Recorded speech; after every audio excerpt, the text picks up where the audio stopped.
Hello friends, welcome to my channel study with interest and love.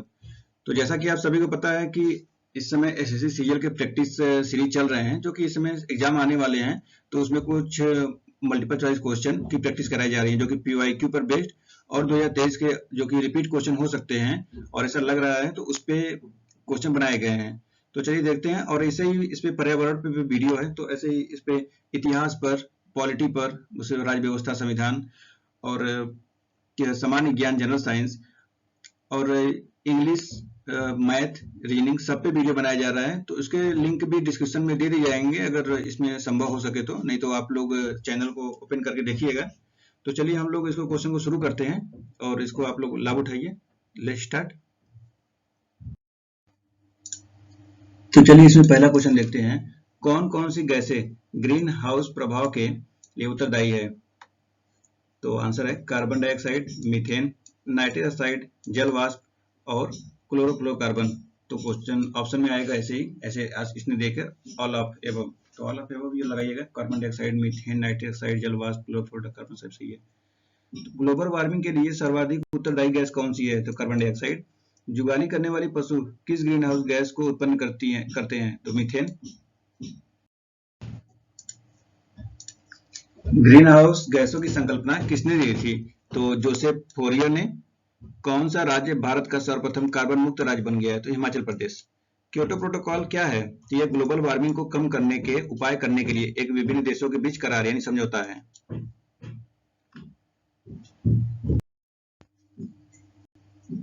Ozone छिद्र का निर्माण सर्वाधिक कहाँ है? तो अंटार्कटिका के ऊपर। मॉन्ट्रियल प्रोटोकॉल का संबंध किससे है? तो मॉन्ट्रियल प्रोटोकॉल का ओजोन परत के संरक्षण से संबंधित है। कौन सा वर्णक वनस्पति को पराबैंगनी किरणों के दुष्प्रभाव से बचाता है? तो carotenoid. UNEP United Nation Environment Programme का मुख्यालय कहाँ पर है? तो नैरोबी, केन्या में। इको मार्क किन भारतीय उत्पादों को दिया जाता है? तो इको मार्क उन भारतीय उत्पादों को दिया जाता है जो पर्यावरण के प्रति मैत्रीपूर्ण हो। केन्या की नोबेल पुरस्कार विजेता वंगारी माथाई किस क्षेत्र में अपने योगदान के लिए जानी जाती हैं? तो आंसर है धारणीय विकास, सस्टेनेबल डेवलपमेंट में योगदान के लिए। इन्होंने केन्या के ग्रीन बेल्ट मूवमेंट का नेतृत्व किया था। ईपा का पूर्ण रूप क्या है? ईपा मतलब इन्वायरमेंट प्रोटेक्शन एजेंसी। यह पर्यावरण संरक्षण एवं जागरूकता अभियान से संबंधित अमेरिका का संगठन है। अंतर्राष्ट्रीय अम्ल वर्षा सूचना केंद्र कहाँ स्थापित किया गया है? तो यह है ओस्लो में। मेधा पाटेकर कौन है? तो नर्मदा बचाओ आंदोलन से संबंधित मेधा पाटेकर पर्यावरणविद एवं सामाजिक कार्यकर्ता हैं। राष्ट्रीय पर्यावरण शोध संस्थान कहाँ स्थित है? तो नागपुर, महाराष्ट्र में स्थित है।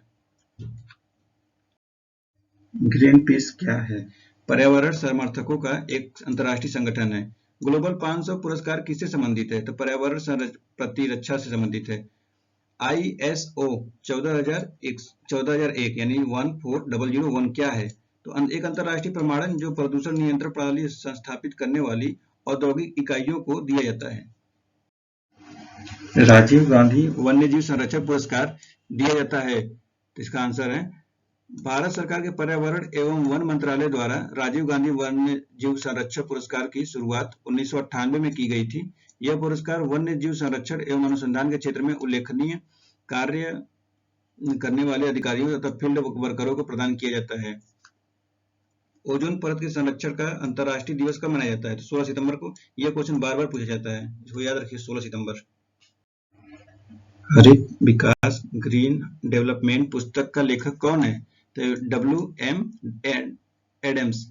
हरा सूचकांक यानी ग्रीन इंडेक्स किसके द्वारा विकसित किया गया है? तो विश्व बैंक द्वारा। राष्ट्रीय वन अनुसंधान संस्थान कहाँ है? तो देहरादून, उत्तराखंड में, यूके।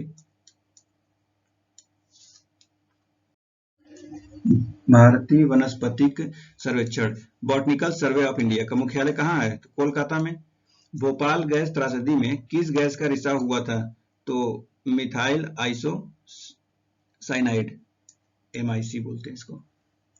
वातावरण में क्लोरोफ्लोरोकार्बन उत्सर्जन पर प्रतिबंध लगाने संबंधी प्रथम प्रोटोकॉल कहाँ बना था? तो आंसर है मॉन्ट्रियल, कनाडा। पारिस्थितिकी विज्ञान केंद्र कहाँ स्थित है? तो बेंगलुरु में। सलीम अली कौन थे? एक विख्यात पक्षी विज्ञानी। 5 जून को विश्व पर्यावरण दिवस सबसे पहले किस वर्ष मनाया गया? तो 1973 में। नेक्स्ट क्वेश्चन है, भारत में वन महोत्सव दिवस कब मनाया जाता है? तो यह महोत्सव जुलाई के प्रथम सप्ताह यानी 1 जुलाई से 7 जुलाई तक मनाया जाता है। जुलाई 1950 में अधिक पेड़ लगाओ अभियान उद्घाटन किसने किया था? तो के एम मुंशी ने। किस संयुक्त राष्ट्र सम्मेलन को पृथ्वी शिखर सम्मेलन नाम दिया गया है? तो पर्यावरण विकास पर 1992 में संयुक्त राष्ट्र सम्मेलन को। नेक्स्ट क्वेश्चन है, भारत में कभी कभी हरित मंत्रालय कहा जाने वाला मंत्रालय कौन सा है? तो पर्यावरण एवं वन मंत्रालय। ग्रीन मफलर किससे संबंधित है? ध्वनि प्रदूषण से। भारत की सबसे बड़ी सिंचाई नहर का नाम क्या है? इंदिरा गांधी नहर, राजस्थान। भारत में वन्य जीव संरक्षण अधिनियम किस वर्ष लागू किया गया? तो 1972। भारत में पर्यावरण संरक्षण अधिनियम किस वर्ष लागू किया गया? तो 1986। देखिए, वन्य जीव संरक्षण अधिनियम 1972 में है, पर्यावरण संरक्षण अधिनियम 1986 है। मतलब पहले वन्य जीवों के लिए, फिर पर्यावरण के लिए 72-86। भारत में जैव विविधता अधिनियम कब लागू किया गया? तो फिर डाइवर्सिटी के लिए 2002 में। तो पहले वन्य जीव 1972, फिर पर्यावरण बचाएंगे 86 में, फिर उसमें जैव विविधता लाएंगे 2002 में। 72, 86, 2002। ट्रिक ऐसे बनाकर याद कर लीजिए।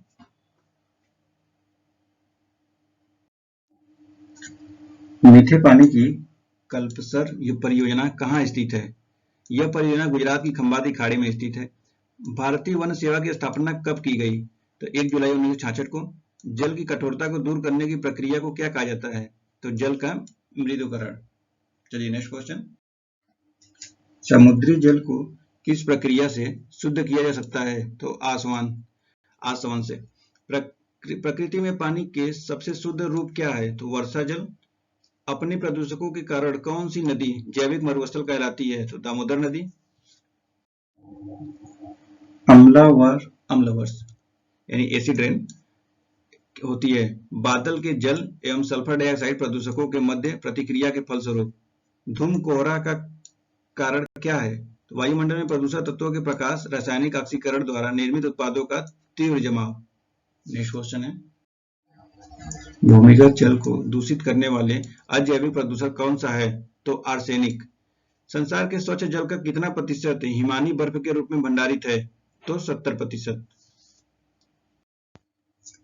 तो यह थे एसएससी में कुछ आने वाले पर्यावरण से संबंधित क्वेश्चन, जो कि एसएससी के एग्जाम में बहुत ही महत्वपूर्ण भूमिका निभाता है। और एसएससी सीजीएल का एग्जाम भी आने वाला है, तो उसमें तो बहुत ही इंपॉर्टेंट हो सकते हैं। और एनवायरमेंट से क्वेश्चन तो हर साल इसका आना कन्फर्म ही होता है। तो ऐसे ही सीरीज ये चल रहा है, और इसमें सभी विषयों पर वीडियो बनाया जा रहा है, जैसे कि इतिहास का हो गया, पॉलिटी का हो गया, और जनरल साइंस यानी समान विज्ञान का, और भी जितने भी सब्जेक्ट हैं, मैथ, रीजनिंग, इंग्लिश, सब पे वीडियो बनाया जा रहा है, और बहुत कम में लेंथ में है। तो आप लोग इसको वन लाइनर के हिसाब से देखिए, और इस वीडियो को ज़्यादा से ज़्यादा शेयर करिए, ताकि अपने और भी लोग इससे लाभान्वित हो। तो थैंक्स फॉर वॉचिंग। चलिए फिर मिलते हैं नेक्स्ट वीडियो में।